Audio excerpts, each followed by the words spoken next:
More than a day after severe storms tore through our area, cleanup is underway. The damage still impacting homeowners everywhere. Trees are being cleared and power lines are being repaired. WSBT's Suzanne Spencer is live in South Bend this afternoon to give us an update on power outages across the area. Suzanne?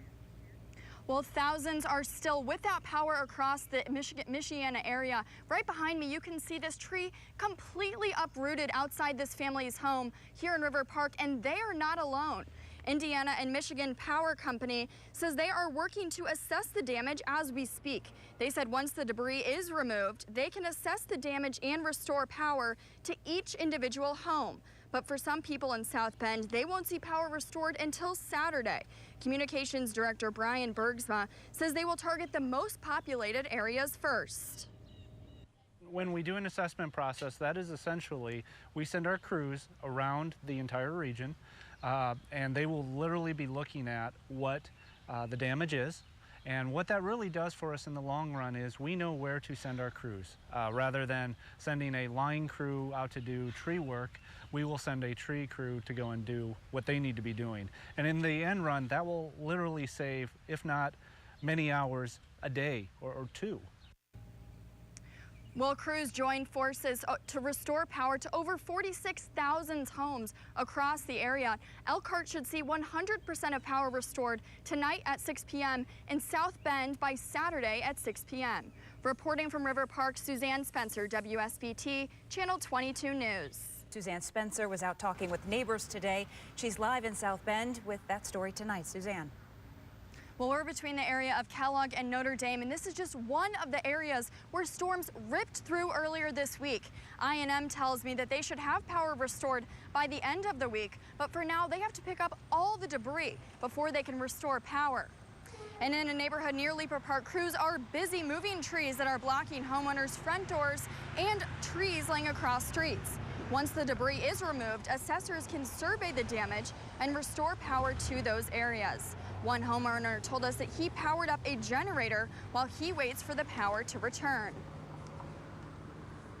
We're fortunate, got a generator going right away, so we, saved all of our refrigerated and frozen goods. Well, the homeowners we talked to were in very positive spirits despite not having any power for the past few days, and they may not even have power for a few more days. I&M tells us they should have all power restored by Saturday evening.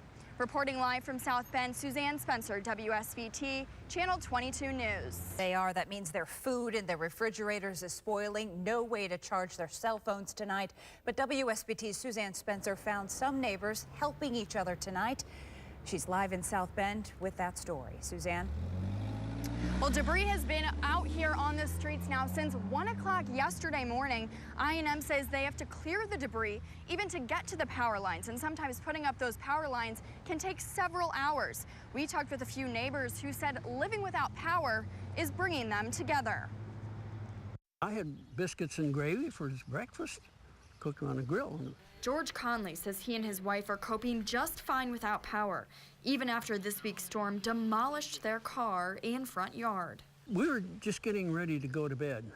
We're in our night clothes. That's when big rumble, the house shook a little bit. He walked outside to find this, a tree lying across his front yard. That is one huge old tree.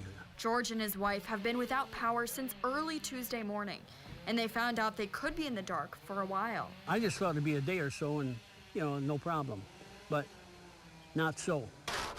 And they're not alone. We made it through that night. It's hard to see Jim Berger's house, but you can hear it from all the way down the block. Well, we were fortunate, got a generator going right away, so we, saved all of our refrigerated and frozen goods. While they wait for the lights to come back on, Jim's helping his neighbors. If they need some electricity, charge their phones or whatever, we've been helping out there. Well, the cool temperatures are sure to help those without air conditioning because surely they won't need it. I&M wants to remind customers that they will have power restored by Saturday evening and that they're going to areas where safety is a concern and also the most populated areas where power is out. Reporting live from South Bend, Suzanne Spencer, WSBT, Channel 22 News.